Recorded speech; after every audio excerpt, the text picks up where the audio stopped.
Well, good afternoon, everyone, and welcome to a special edition of Ask Jeffrey Live. Today, we are going to be discussing education.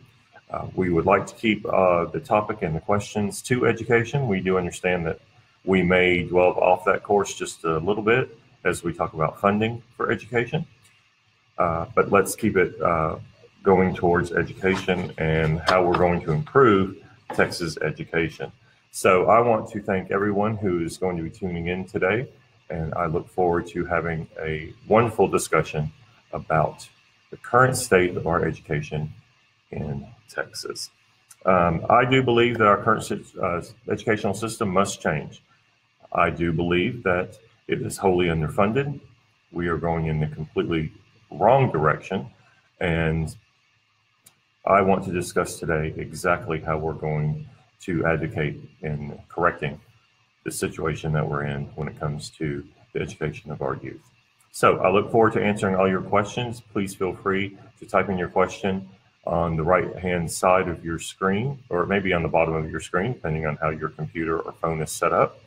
As well, you can send your questions to AskJeffrey@jeffreyfortexas.com. Either way, we will be able to answer your question for you. So why don't we go ahead and get started. First of all, everyone who's saying hello to all of you. And again, thank you for joining in. And I hope everyone's having a wonderful Sunday. Looks like we're actually going to have a winter this year. So that's actually good. Maybe it'll do away with some of the mosquito issues we have every summer. So we'll discuss the mosquito policy one day on another day. So here we go. I actually received this morning, bright and early this morning, a question about the voucher system, and they thought the voucher system was actually a very good idea. I would like to discuss the voucher system and let you know why it is not a good idea. First of all, in my conversation with this young woman, she said that she wanted her money back on property taxes that she paid into the public school so that she could continue to send her three children, she has 3 children, to private school. I then asked her how much she paid in property taxes for education, to which she said it was around $1,500. However, she thought it was okay that she received per child around a $9,000 check per year, to the tune of $27,000 a year, to help put her kids through private school. You know, I have never been one to promote just handouts, just random handouts, not to any class. I do believe in the helping hand to help people get set on the right path. But if you think that I'm going to ever advocate for the haves in the world, the 1%ers, those who can afford to already send their children to school, giving a handout to you to the tune of $26,000 so you can send your kid to private school, you are incorrect. I am not the candidate for you, and I hate to just be blunt about it. I will never, ever support us giving someone that pays $1,500 into a system and then giving them $27,000 back. I will not do that ever. So the voucher program is a way to take public funds and put them into the private sector. I don't agree with that. The state constitution guarantees that we actually fund public education, and that's what the public money that we receive should go for. It should not go to the privatization of our school system. So I will never advocate for it, so I will not do that. I do want to let everyone in the discussion on the voucher system, because I don't believe in it, and I believe it's a scam, and I will continue to believe it's a scam. So I do want to let everyone here know that we actually have a live audience with us today. We are here, so everyone can hear them. We actually, so we may be getting live questions today. So if you see me kind of look away, it's because I'm looking at them to see what their question may be.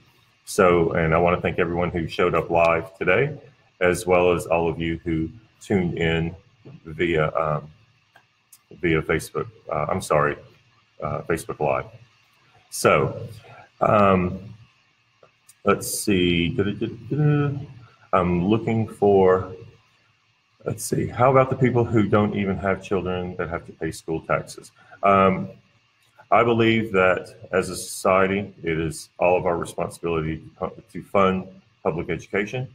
An intelligent population is a productive population, and it is something that I understand. I don't have children, but I believe that I should pay my fair share of property tax, even when it comes to public education, which is, though some people say, well, I don't actually use it. Well, yeah, I really do, because as a business owner, I hire individuals who need to be educated. So I do use the public education system, and that's why I pay my taxes on that. Well, besides that, and it's the law. But I have a right, and I have a desire that the population that I'm going to hire is educated. And so it behooves all of us to make that investment into our children, whether they're our children or someone else's children, it doesn't matter. We all benefit from a population who are educated. So thank you for your question. That came from, I believe, Sheena. So thank you, Sheena, for your question. But I believe that it behooves all of us to do that. Let's see. Diana, thank you, Diana, for tuning in. I shared your post about this live forum to a group of advocates for Texas education. I was surprised with the reaction. Teachers became upset that you used the word broken. Can you explain what you meant by that? Thanks. I do believe that it's broken when we wholly underfund a program, when we're not letting educators actually do their job, when we're not allowing them, the educators, to do what they believe is best for our children. When we take the standardized testing, the STAR testing, and we spend more time teaching to the test than we do teaching critical thinking, I believe those are what I call broken, and that's what we need to fix. And so, Diana, I can understand where some people might not like the word broken, but I do believe it is broken in certain areas. I also believe that when it comes to the special education, it's wholly underfunded. When we are not testing our children to enrich their experience through schooling, but we're using that testing to actually punish not just the student, but the educators as well, and the school system, the school itself, then yes, I would use the word broken, and that's what we need to fix it. So let's see, a lot of people don't like the Robin Hood plan. Explain why you are against it. Thank you very much for asking that. The Robin Hood program is, for those of you who aren't aware of it, is where the property-rich districts, areas, actually send some of that money to the state, and the state redistributes it to the lower property tax revenue areas. But in those areas where property tax is, where they have higher property tax and they're collecting too much and thus sending some of it to the state, if they truly do need to increase, let's say they need an extra $60 per household, they have to actually end up increasing it around $80, because they know if they just increase it $60, part of that's going to go to the state. So what we need to do, so what they do is they increase it by $80, send 20 to the state, and then they get the 60 that they need. I don't believe that's a fair way in which to tax our citizens. I know that it was created in which to try to supplement the funding in lower property tax areas. However, by doing away with the program, those who have their taxes are too high, they will be able to lower their taxes, and the state needs to step up in low areas, low property tax areas, and actually fund what is missing from their budgets in order to be, for our students to have the same experience across the board, no matter what school they go to. So, I have a question right here. Yes, sir. Yes, it's a difficult question. I don't know the answer myself, but just recently in McKinney, it came to light that two different teachers were found to be making posts on social media that were anti-Muslim and anti-gay. And I feel like there should be some kind of standard that holds teachers, but perhaps to a higher standard, because they're modeling for children. What do you think about that? I did hear about that. Actually, I read about it when we were on our way home last night, and thank you for bringing that up. To me, anyone that is working, especially with children, but we as a society, as in general, do not need to be making anti-Muslim or anti-gay or anti-anything type comments, especially on social media.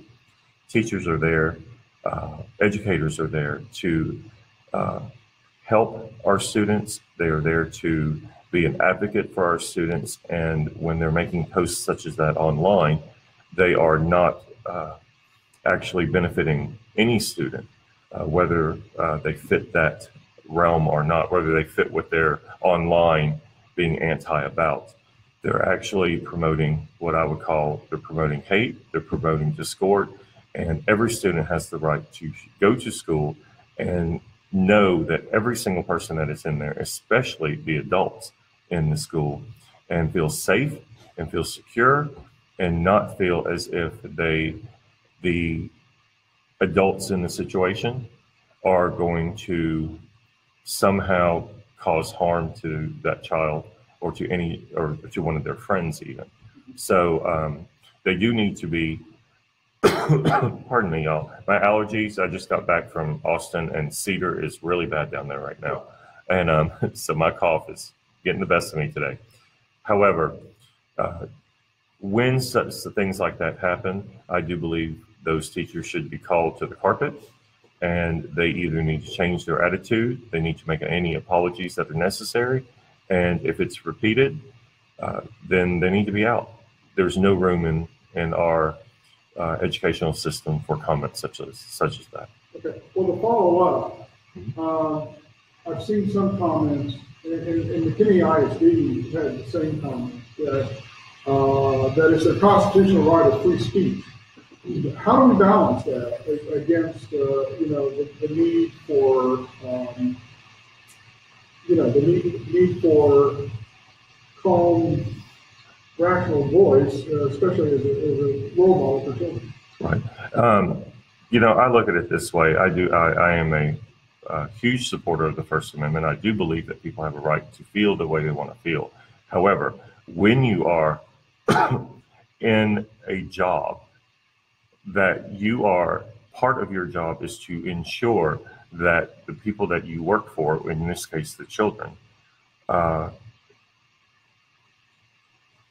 you cannot make comments, you cannot hold a belief system within yourself that is anti-gay or anti-Muslim or anti-anything along those lines, because you are actually endangering and promoting the bullying of other students.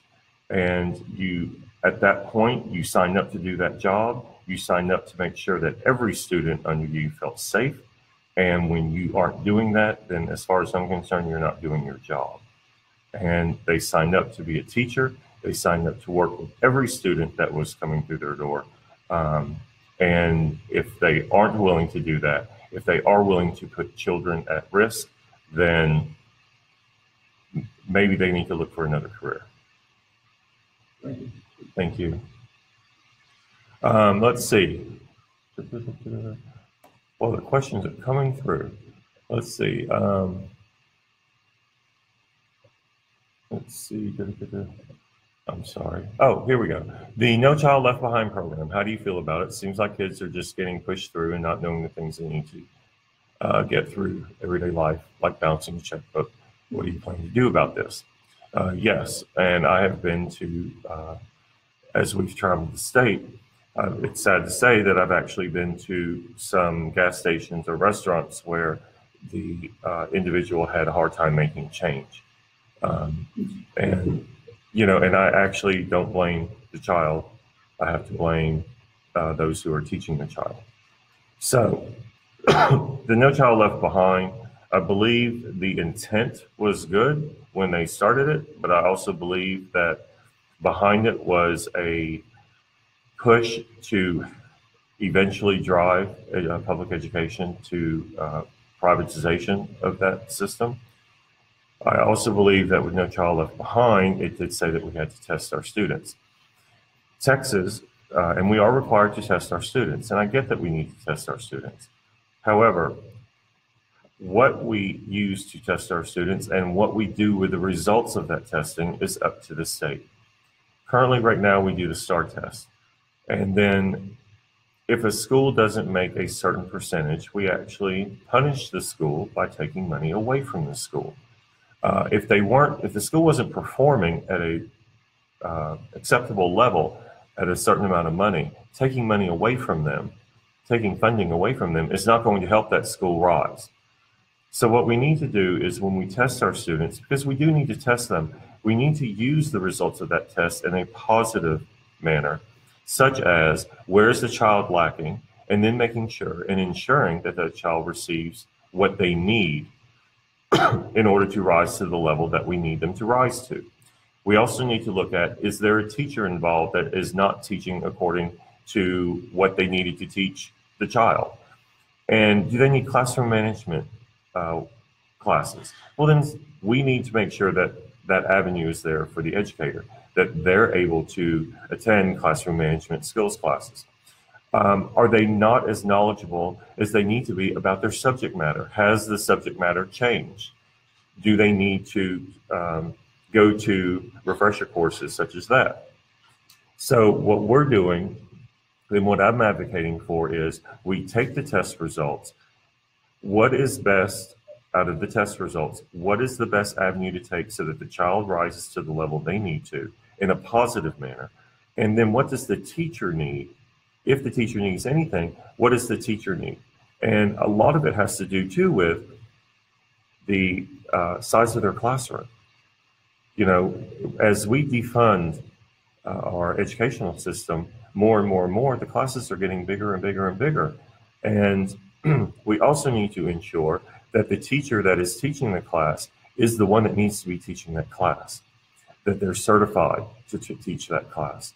And we need to make sure that we are, based on the test results, are we giving that teacher everything they need in which to successfully fulfill their job? And in many ways, I believe that we are not doing that currently. We're using the test as a punishment and as a tool for punishment towards our children. So, hold on. Yes, sir. I just wanted to add a comment, if you don't mind. Yes. I was an educator for over 20 years, and now retired. But I can tell you from firsthand experience that the idea that the teaching to the test goes on way too much, and the pressure that schools are under, the principals and teachers, because of fear of being punished or not rewarded. Sometimes it's a matter of, we're going to give you more money if you make this level. And that, to me, is nothing but disruptive. Correct. We need to have this kind of testing done in such a way that it's like, oh, it's time for a test. You know? Correct. But that's my opinion. Yes. And that's what I would advocate for, and I agree with you wholeheartedly, that it's what we do with the test, what we do with the test results, that we can actually use it in a beneficial way so that everyone rises to the challenge of what we need to rise to. So thank you very much. I appreciate that. I think that was from Kelly, if I'm not mistaken. So, Sheena, children who come from families who are unable to afford breakfast and lunches are often given a small, unsatisfying meal, a peanut butter sandwich with warm milk. However, some Texas schools qualify to give free breakfasts and lunch to all the children, regardless of socioeconomic status. Why isn't this a statewide mandate? How can we make it so? Would you support such an agenda? And Sheena, yes, I would support that in a heartbeat.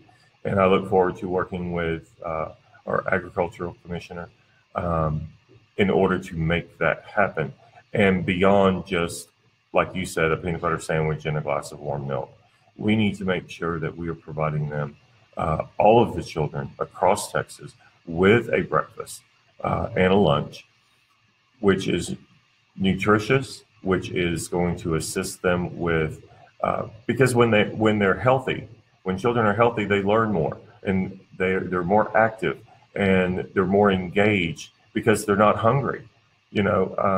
I mean, even as adults, sometimes when we go to work, we get busy, and before we know it, it's lunchtime, but we're still busy.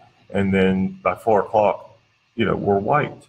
We can't make it to the end of the day because we've not eaten like we should. And no, that granola bar didn't count.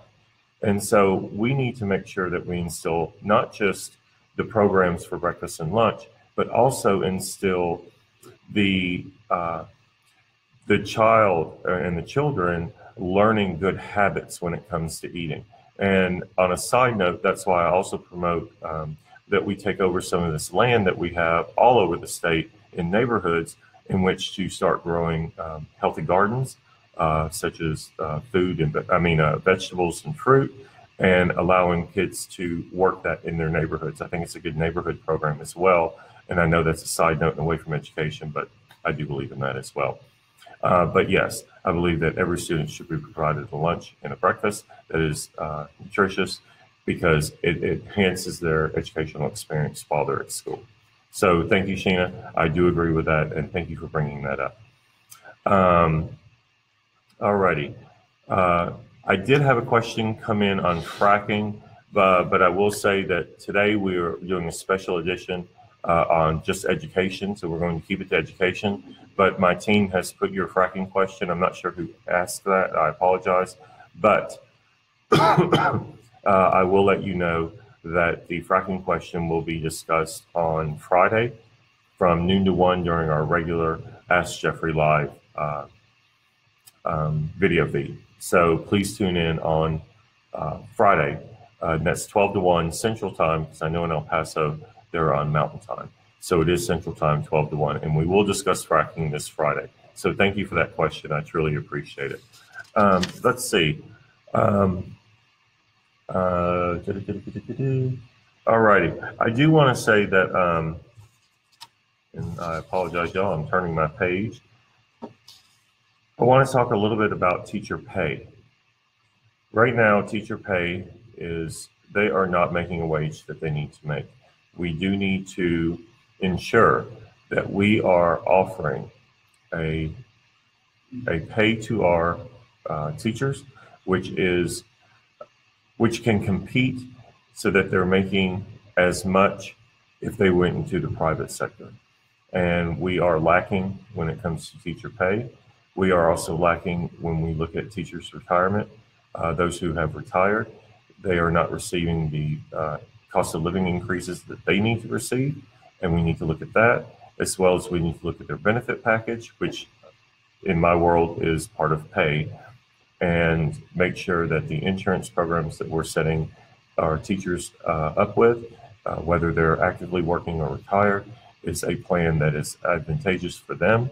It is, pardon me, that the insurance program is not making them poor, because this past year, I believe on January 1st, everyone's rates went up, and they went up an extreme amount, but we did not make the same correlation with their actual pay that they took home. In fact, they're making less as of January 1st than they were making last year. So we need to look at these programs and make sure that when it comes to teacher pay, as well as benefits, that we're actually offering a good program that is suitable for them, that is beneficial for them. It is not just a skeleton plan, and that they're not having to pay so much that they're actually making less per year than they were making the year before. 1 second. Yes, sir.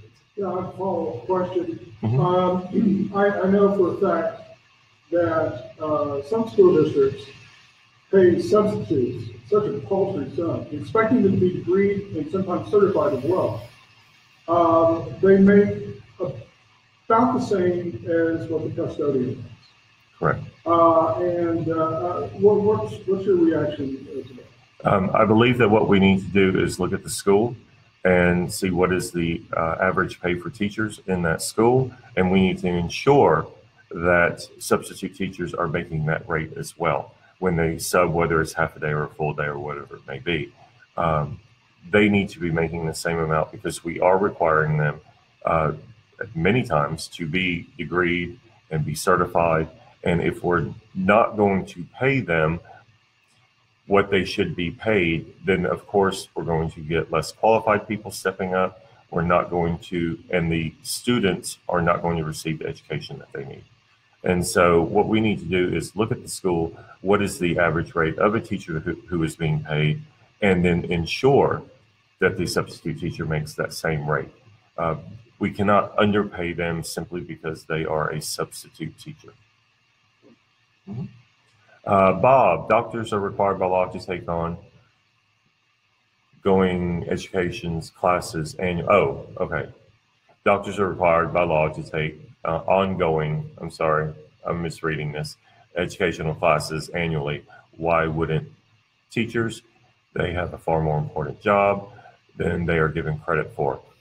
Yes, they do have a very important job, and I do believe that some teachers do have continuing ed classes. What we need to make sure is that we are funding them and that we are offering them at a time when teachers are able to go and make them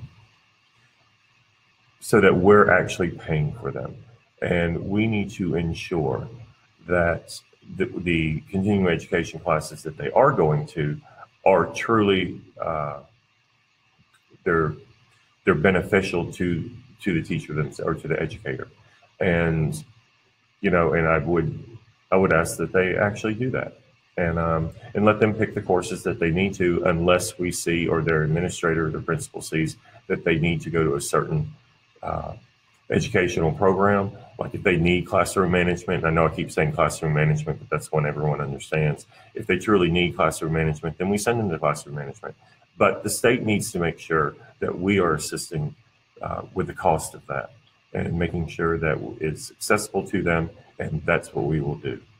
Because if we increase the knowledge of a teacher, of the educators, then it increases the knowledge that they're able to pass on to our students. So thank you, Bob, for that question. I believe that was Bob. Thank you so much. Let's see. I apologize, y'all. What are your, oh, here we go. Sarah, what are your ideas for attracting and retaining qualified teachers? Well, first of all, we pay them accordingly, and then continue to pay them and continue to improve their experience, allowing teachers to actually do their job, allowing teachers to teach their students who are in front of them, allowing them to grow in their profession. I know that as a business owner myself, that my workers, you know, that I have to allow them to grow, and I have to give them the tools in which to grow. And I don't believe the state is currently doing that right now. And so to attract teachers, we need to actually pay them accordingly. I also believe that right now, when we look at doctors, and I'm not sure about nurses, but I know with doctors, if they go to school and then they go to an area that needs more doctors, that within 4 years, we actually pay, reimburse them for their education. But with teachers, I believe it's 10 years. We need to drop that to 4. I don't understand why doctors get 4 years and teachers get 10. So we actually need to say, you know what, if you're going to be a teacher, then, excuse me, if you work within our system for 4 years and give back to our community and give back to the students within an area, we will actually reimburse you for the education that you spent and forgive any loans that you may have as well. So thank you very much for Sarah for that and what we need to do. But when it comes down to it, we need to pay them. We need to offer them a benefit package that is actually worthwhile and not just a skeleton of a healthcare policy. So thank you, Sarah. And pardon me. Let's see. We already spoke about the voucher system, so I think everyone knows how I feel about that. Charter schools came up. You know, we were traveling yesterday, And the charter school situation was brought to the forefront in yesterday's questionnaire at the rally we were at. And I would like to say that when it comes to charter schools, they are actually performing about 30% lower than public schools. With their graduation rate, they're not actually assessed at the same levels that we assess our public schools, and yet they receive money from the state. There are some charter schools who are doing very, very well, and they are the standard. But there are more charter schools than not that are doing horribly, and they're not living up to what we were expecting a charter school to be. They are not opening up their doors. They are not ensuring that they have a diverse population of students. They are not, their graduation rates are horrid. And so as governor, we will set forth and we will advocate for that every charter school who is underperforming at the same level that we judge and assess public schools. If you're not performing to that level, you have 1 year to get it straight or we're shutting you down. And let that be that. You're receiving public money at charter schools and you need to either live up to what you're doing or get shut down. And it's pretty simple. And you have 1 year to do it. So thank you very much for, well, I don't think that was a question. I just think that was me telling you what I thought about charter schools. All righty. We already spoke about the Robin Hood program. I believe someone asked about that. So, you know, it's interesting to me because as I've traveled the state, education is always the first thing that gets brought up. And I can understand why. Education is related to everything else that's going to happen in this state. It affects everything. It affects our economy. It affects the livelihoods of people who may or may not, because they don't receive a proper education, being dependent on on government funding. So if what we do is we ensure that we have a state-of-the-art educational system and understand that so far there are 9 of us running for governor and we're the only ones that are really talking about this. We're the only one that has a true policy out there on our website. We're the only ones that have really looked at every angle of our educational system and said, this is what we're going to do. You know, you have someone that said, you know, some people that say, well, we're just going to make it world class. Well, 4 years ago, Greg Abbott said the same thing, and we dropped from 36 to 43 in the nation. You know, well, actually, he said that we were going to be #1. And maybe he meant #1 on the worst list. I'm not real sure what he meant because we're going the opposite direction. So what our campaign and what we've been advocating for is not just out there saying, yeah, we're going to make education #1. We're sharing, and we're one of the only ones out there sharing exactly how we're going to make the educational system #1. What we're going to advocate for, how we need to fix this. And in some cases, we just need to wipe the board clean and start over. But we need to ensure that our children are taken care of, because when they're educated and businesses move to Texas, because businesses want an educated population. When we educate our children, they're the ones that are going to take our place one day when we retire. So we want them to be educated. When businesses move here and they expand their operation, they need to fill those jobs with individuals who are educated. So we need to make sure that we have the population in which to fill those jobs. And yes, as we've gone around this state, this is the #1 priority everyone has spoken about. You know, there are other issues out there, and we get that. And we're going to be discussing those over the next few weeks between now and March 6th. Today, we're speaking about education. But education is related to healthcare. Education is related to our economics, being that, pardon me again, sorry, y'all. It helps our economy. when we have an educated population. It helps everything across the board when you have an educated population. And when we have students who are able to have critical thinking about them and know what critical thinking even is. And so that's why education, I believe, is number one everywhere we've been. And believe me, when I say we've been everywhere, we've been to every corner in Texas. And there are a lot of corners in Texas. And we have met with so many people, and whether it was a small town all the way up to the larger cities, and education is number one. And we are proud as a campaign, and me as a candidate, to say that we have delved into this on how we're going to make it better and how we're going to fund it. And so I encourage everyone to go to jeffreyfortexas.com and look at our policy. There's the bullet point version, the short little bullet point version, if you want to just hit the highlights, and then there's the longer version for those of you who want more detail. So it's out there, and we're proud to be one of the only ones out there with a policy such as that. Next question. How can we help students afford a higher education when student loans are so burdensome? Is there an alternative? Yes. And what we're currently looking at right now is a program where it's a cost sharing, if I'm not, is it cost sharing? Shared income agreement.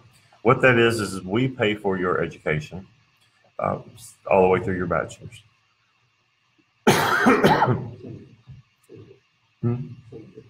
Some of it, correct. And what you do, I'm sorry, some of your education, your tuition and such for going to higher, to get your bachelor's degree.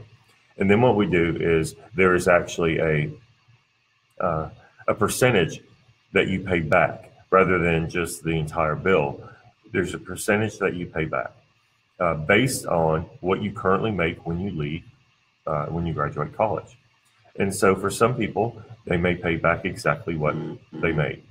For other people, they may pay back less, and for some people, they may pay back more. But it all depends on what you make once you get out of school. And the reason this works, and it works well, is because we limit it, and it's only a 10-year program. Okay, so for 10 years, you're going to pay back a percentage of what your salary is. So if you get out of school and you're making $40,000 a year, you're going to pay less than someone who gets out of school and makes $200,000 a year. It's because it is just a percentage of that. What we're currently looking at is what should that percentage be, and to ensure that our students aren't paying so much back that they're really not able to live their life and buy that car and buy that new home and so on and become revenue generating citizens once they finish school. So it's a program that's currently being used. I believe it's Purdue University in Indiana. And what we're trying to do is look into it on how we can actually do this program here in Texas with our higher education. And so we're also looking at what can we do as a state in which to lower those costs to begin with. And so it's a multifaceted plan. We're really looking forward to it, and we're looking forward to actually delving into the higher education piece. And we will have a plan put together and our recommendations put together. So I do appreciate the question about higher education that came through on AskJeffrey at jeffreyfortexas.com, where you can email your questions as well. So it's really a good plan, and I like it on as far as the surface level of that plan, and we will continue to look at that plan and decide what that percentage may be and moving forward, so that when we release our higher education policy, you can actually see what we're advocating for in full. Because I do believe in full transparency. I don't believe that any candidate should ever just say, this is what we're going to do, without giving you an entire plan surrounding it. I think that Texans are smarter than just believing little sound bites here and there. So thank you very much. Texas illegally excluded thousands of kids from special education services, according to the feds. Yes, they did. I saw that on the news. And I believe every parent, and I've met with several groups of parents who have children in special education. They already knew that. They just wish someone had listened and would correct the issue. And so we are actually looking at, when we look at our entire educational overhaul, how we can assist those individuals or those children who are in special education, so that we are actually identifying any learning disability a child may have early on. Because as I've said before, when a child is in kindergarten, first grade, and we are able to identify a learning disability at that time, we can actually work and put them in programs to assist them, so that the gap between the gap that exists with a child is less at an earlier age than if we start treating it, let's say, in 8th grade, where the gap is much higher. And that child has had to, let's say it's the 1st or 2nd grade, they've gone through 6 to 7 years of having to live with a disability that no one is treating. And so the earlier we're able to identify a learning disability, the better off we are, the better off the child is, the better off the parents are. And we need to ensure that those programs are in place for the identification of. When I had my last group that I had here actually said that in one of the school districts, out of, I believe it was 1,200 kids in the school, they had only one child who was dyslexic.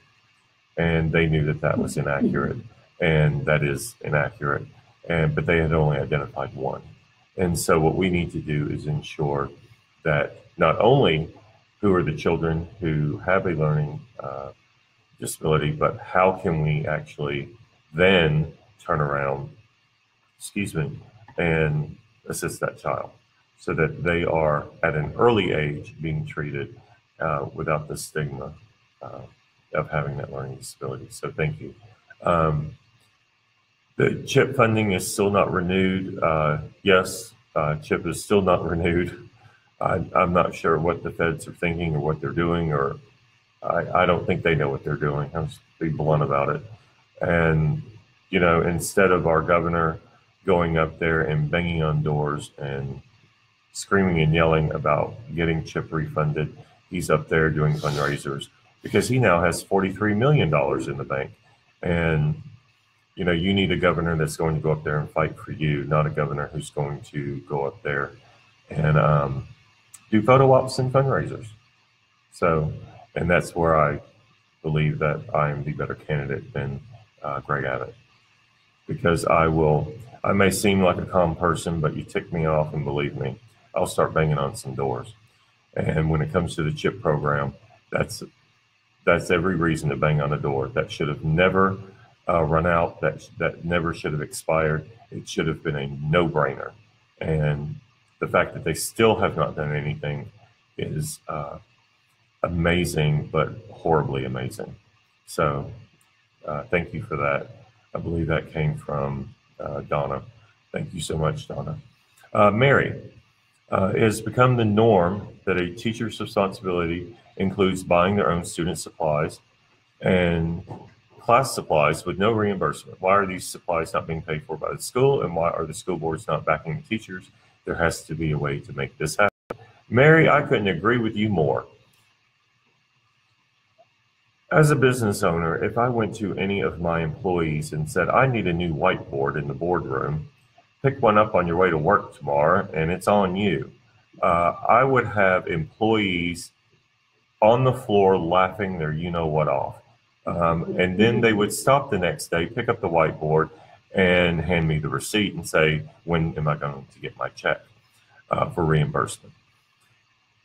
When it became the norm, I'm not real sure.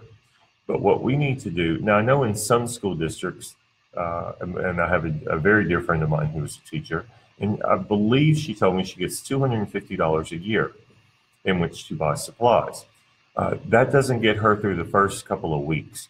It might get her through the first month, but that's about it.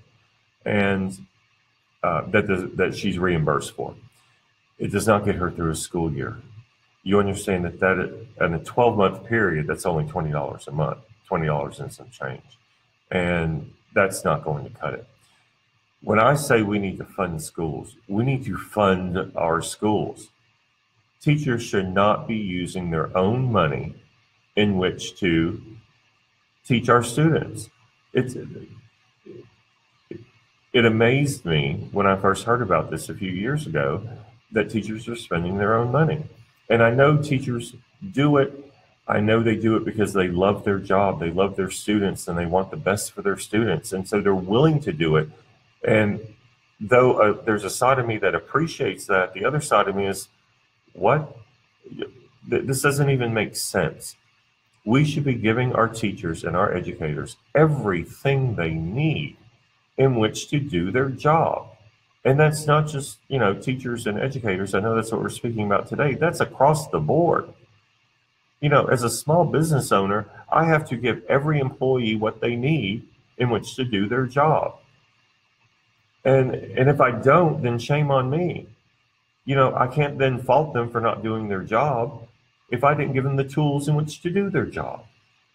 Same here. Teachers, if they need supplies, if they need items, we need to make sure that we're providing it. And we can provide these things by looking at how we fund education. Right now, large corporations are receiving sweetheart deals across the board. And what we need to do is close those loopholes so that they pay their fair share of property tax, because when they're not paying their fair share, it falls on the individuals and small businesses around the state of Texas in which to fund education. And large corporations need to realize that they have a vested interest in ensuring that our youth are educated. And thus, their vested interest is to ensure that they pay their fair share of property tax. We've been saying that since July when we first came out. We will continue to say it all the way to next November.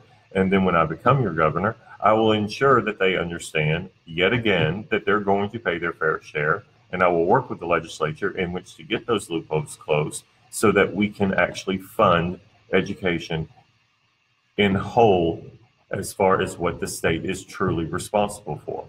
Right now, the state is only funding about half of what it's supposed to fund. And that's what we need to change, and that's what we are going to change.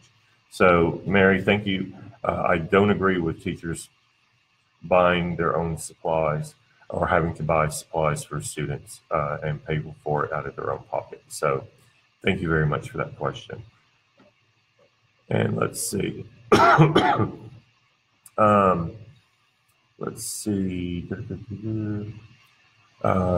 Julie asked, would you support making Texas a full disclosure state so appraisal districts will have the info to appraise all properties, including businesses? Julie, you bet. And that's what I was just talking about and speaking about where it comes to property taxes. The appraisal districts do not put the value of a large corporation online. There's nowhere to look it up. There's no way to know. And when large corporations come in and they say, well, we think our property is only worth this much. The way it is set up right now, if the appraisal district says, no, we're going to take you to court, and if the appraisal district loses, they have to pay the court costs back to that business. So they usually just, unfortunately, settle for whatever the corporation tells them that their property's worth. We need to close that loophole. It needs to be fully transparent so that we know that they are what their property is worth, and then make sure that we actually that they actually pay their fair share of property tax. So that's what I was speaking about, Julie. So thank you very much for that question. And yes, we need full disclosure and we need full transparency when it comes to appraisal districts and the information on all properties, whether it's a business or an individual. Thank you, Julie. Yes, sir. Yes, follow up. There are some churches who own property that's not directly related to their ministry, and it's not where the sanctuary is and so on. It's like it could be a shopping center that they own, and they don't pay taxes on it. What would you do about that? Well, I believe that a church, because I am a huge advocate of separation of church and state. However, at the same time, if a church owns property that is not related to their religion, then it needs to be taxed accordingly. Yeah, thank you. I don't think I get any quicker with that answer than that. So, but thank you.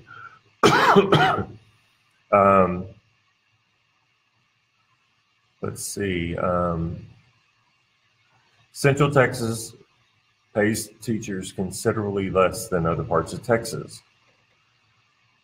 And yet Central Texas teachers are far more educated. That's not fair. I agree. What we need to do is look at excuse me, I'm sorry, I'm trying not to cough. We need to look at each school district, ISD, and we need to see what they're being paid, and we need to make sure that teachers are paid accordingly. I am not a proponent of paying teachers less and thus require them to be have certain degrees and certain certifications and then not paying them accordingly. And that is something that I agree with you, that we need to make sure that all teachers are paid fairly across the board and not dinged for the simple fact that they live in a certain area around the state. So, sorry, y'all, I put a cough drop in. We'll see if that helps any. So, we don't get math and science stipends, ESL stipends, or paid after school tutorial. I'm sorry, cut it off there. Let's see. Or after school tutorials. Yes, we do need to work on that, and we need to fund stipends for ESL, for math and science, and of course for after school tutorials. We also need to make sure we start funding the arts and music. And here's one for you, and theater. And that was brought up yesterday at one of my rallies, and because I had said we needed to fund arts, and she said, don't forget about theater. I said arts and music, and she said, do not forget about theater. And I said, you know what? I always put that under arts, but I will make a mention of it today. So I'm making a mention of it today. I think she's online. I am a huge supporter that we do need to support theater as well. So I truly appreciate that suggestion yesterday, and I will make sure that it gets funded as well. And, you know, when we look at our entire educational system, and that's why I think that some people that were upset with my word broken, you know, maybe it came across too harsh, but sometimes reality is it's broken. And I can think of no other way to say it.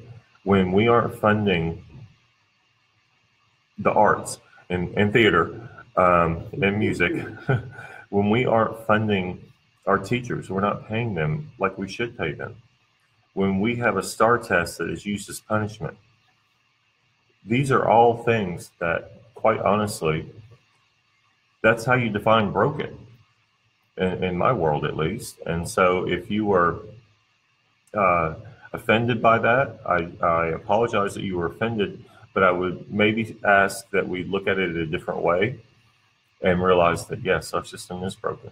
When we're trying to use public funds for private education, that's broken.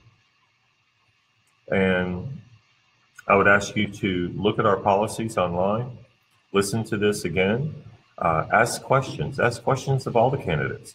And I will tell you this, no other candidate is going to be as thorough as I've been. And know that I advocate for a better educational system in Texas. We deserve one. Our children deserve one. Parents deserve one. And our teachers who are out there, our educators, they deserve a better system. Everyone in Texas deserves a better system, and that's what we bring to the table. So thank you very much. Let's see.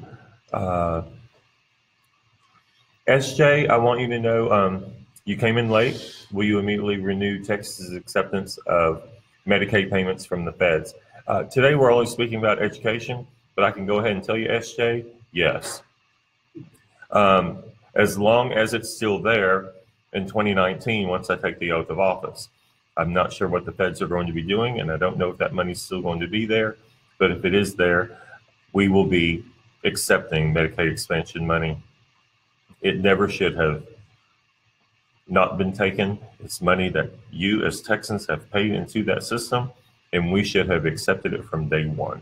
So even though we're talking about education today, I will tell you, SJ, yes, as long as the money's still there in 2019, that'll be one of the first phone calls I make to get our money back. So thank you, SJ. I appreciate that. All righty.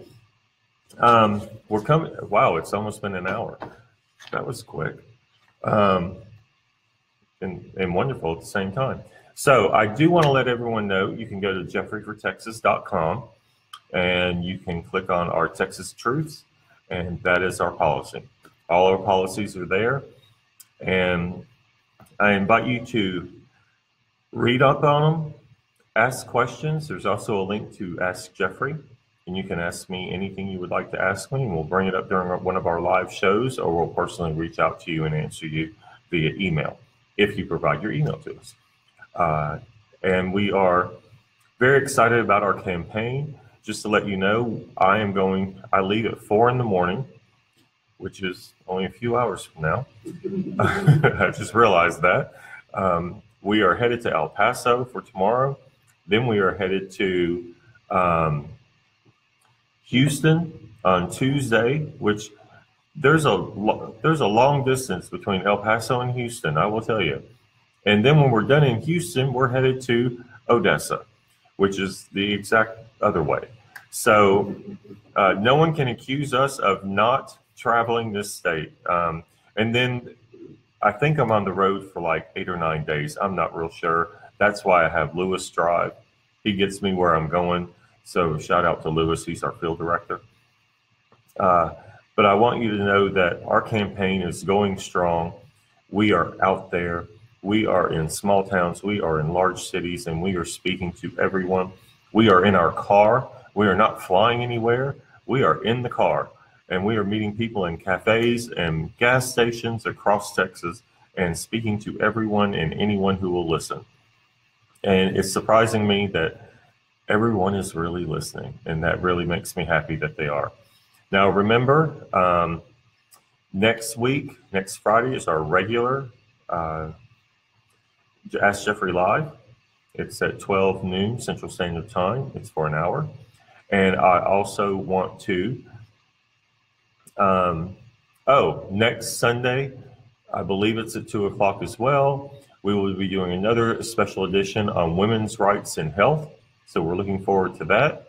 I'm not real sure yet if I'm going to be here or if I'm going to be on the road. But either way, I'll be online. Excuse me. And I also want to give a shout out to the women's marches that are happening this weekend. Is it next weekend? That's what I thought. Okay. Because my thing said this weekend, and I guess this coming weekend. So I wondered about that. So, we support the women of Texas and actually the women across the world. And so I want to give you a shout out. And also tomorrow is Martin Luther King Day. I know there are many parades going on across Texas. Go out, enjoy it, be safe, and celebrate the life and the dream that Martin Luther King had for all of us. And so, again, the Women's March is on January 20th. So thank you very much for that. And go out and march and be part of that group as well. I want to thank everyone for joining us today.